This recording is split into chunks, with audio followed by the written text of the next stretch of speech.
Sure you do. Yeah. I've heard that. I've heard that character has several really good assets. Well, no, okay.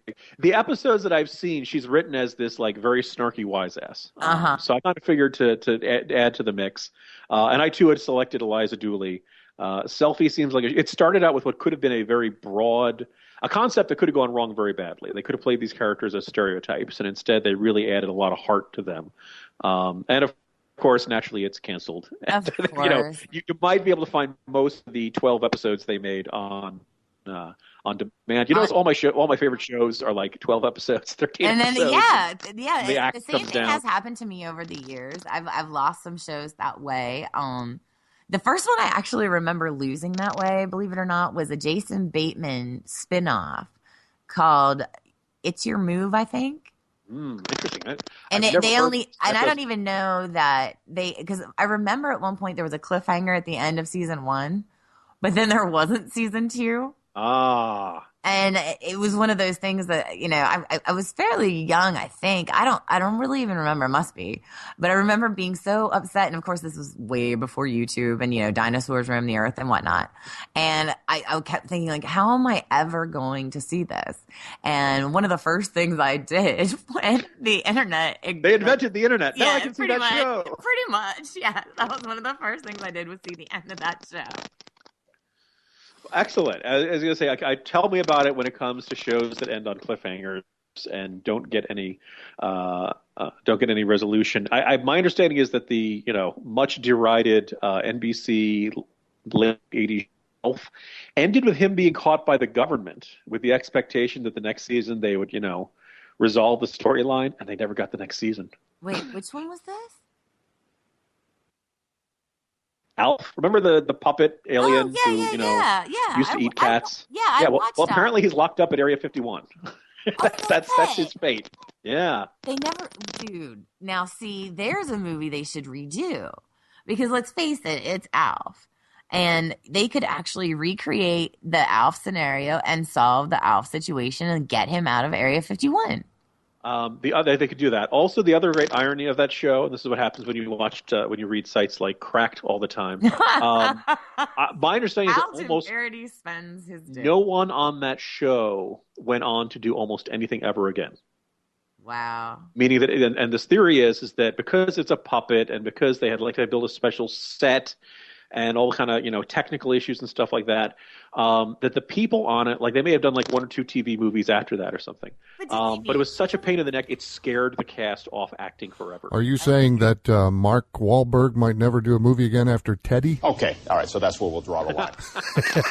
Maybe that's the miracle of CGI. Ted 2 is coming. I can't wait. Oh, take a deep breath, Mickey. Okay. All right. So besides the foul-mouthed talking stuffed animal genre, Mickey, you raised is one of my favorites. I will admit. But tropes get overdone, and you had asked the question of what are we tired of seeing. You asked it on Twitter. It seemed like there was a very clear consensus, but I've got one to respond to that. But why don't you share what viewers are tired of seeing on their screens these days? Well, it was again. I was bored last night and was looking to get into some conversations and talk to some of my followers on Twitter about kind of just anything other than the news, to be completely honest, and got on this idea just over conversations about other things about there are so many shows, movies, etc., that have really overdone their premise or their setup, and they're known as TV tropes, and you can actually find all of these at tvtropes.com, and good luck ever watching a show the same again afterwards. But I just kind of put it out to my followers. What is it that you see on TV that you're tired of seeing as the same old story just being redone? And the number one answer on the board, as they would say, is dumb fathers, or fathers who were not capable. They lived in a home where they were not capable. They worked at a job where they were not capable, so they didn't care for that. So I thought that was a really interesting first answer. I too, and as a guy who thinks it's very important to to salute dads and appreciate them, and encourage young men that this is the path in life you're supposed to take. I get tired of the bumbling dad trope, but the one I'm really tired of, and it's a shame because we had a really good run for it, but I think it's become vastly overdone, is the super genius character who walks into a room or a crime scene and just by looking at the thing can identify 20 different important clues that everybody else missed. Sherlock Holmes, we've had The Mentalist, Monk. There's like every promo features. There's one for some new show on NBC. He walks in and because the condensation on the light, blah blah blah. Well, it's the non-cop show. I actually credit Jessica Fletcher for this, which I'm a huge fan of these shows. I'm a huge fan of Mrs. Fletcher as well. I grew up watching her, solving her mysteries, etc. So I blame her for that particular trope. However, while it is hugely overdone, there are some shows, and oh my God, here I'm going to say it again. Castle is one of them. That's a really good show, and it's really well done, even though there are a million others that have the exact same setup that are terrible. Yeah, I think it was useful that they don't play him as a super genius. They play him as kind of a crazy theorist who finds a diamond in the rough every now and then. So yes, and there's a lot of self-deprecating humor jokes in there, which we can always appreciate. Yeah, so and also the great shout out to Firefly. Take my love, take my land, take me where I cannot stand. I don't care, I'm still free. You can't take the sky from me. Take me out to the black, tell them I ain't coming back. Burn the land and boil the sea, you can't take the sky from me.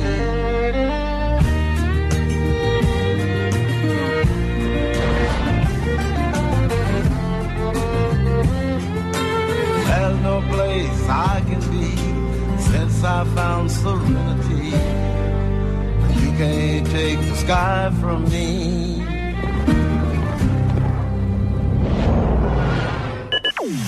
Welcome back to the Jim and Mickey Show.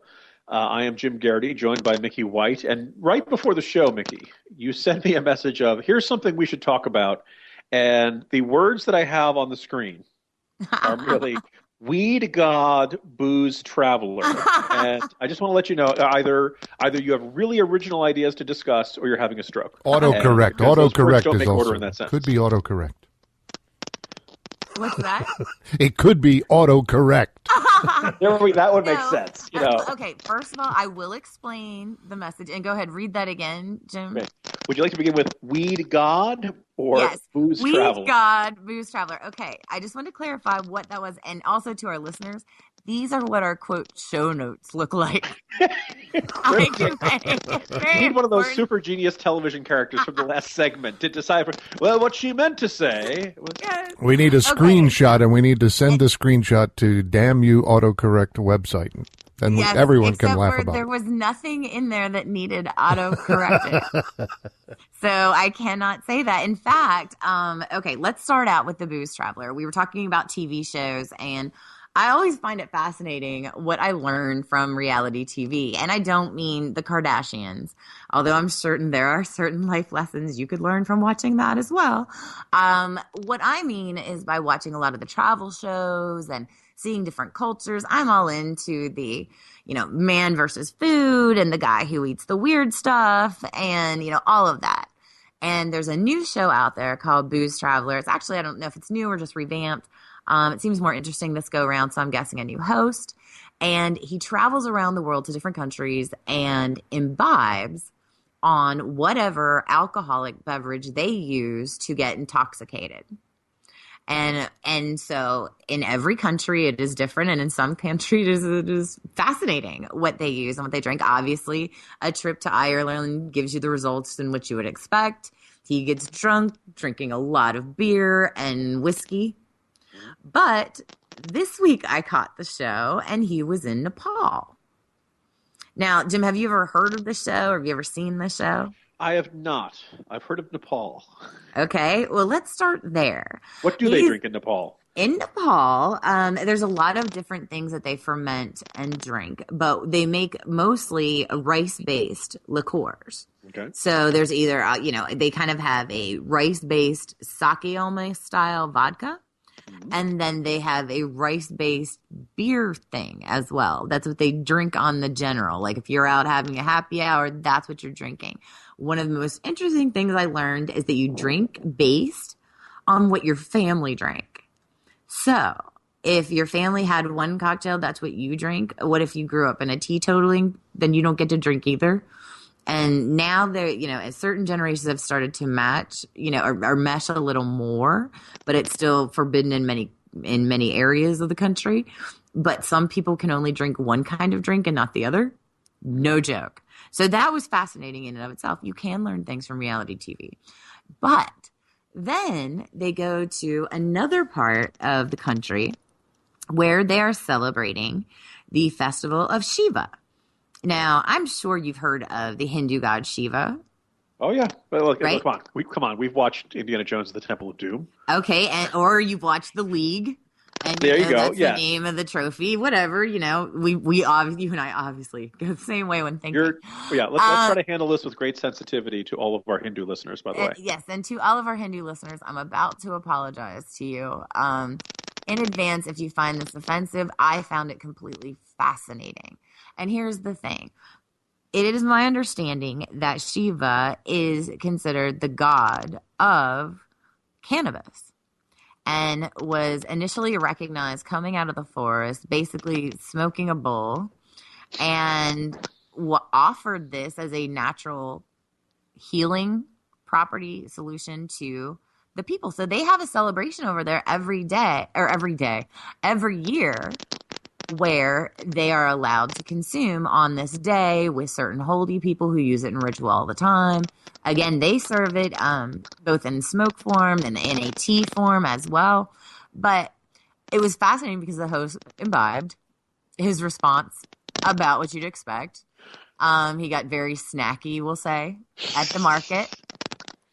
And he overall had a good time, but you have a really good view of what a normal person high looks like. Also, for anyone who's never seen it, he does a really good job of just being high and doing his thing. So it's probably worth watching it on that educational side as well. But it was one of those things where it hit me. You and I have talked about it. I know I've said it on the show that every generation believes that they invented sex. That was something my passed away mother-in-law used to say. And in this case, I was watching and I thought, every generation apparently seems to think that they invented weed also.